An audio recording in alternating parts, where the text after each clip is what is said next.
How to install peel and stick wallpaper. You will need a level, tape measure, pencil, utility knife, and a squeegee. When your order arrives, please verify that it is the correct pattern, color, length, and quantity that you ordered.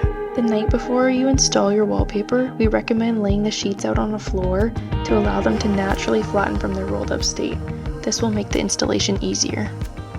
Clean your wall thoroughly using warm water with a touch of dish soap. Allow the wall to dry completely before install. Check to see if your wall is level. If your wall is not perfectly level, measure 23 inches from the left side and make marks down the wall. You'll then line up the right edge of your first sheet against those marks. The excess that will be on the left side can be trimmed off later. You want to install from left to right. Peel down the backing approximately 12 inches and fold it under. Starting at the ceiling, stick the sheet on about an inch above the wall while your helper is making sure that the sheet is lined up correctly down the wall.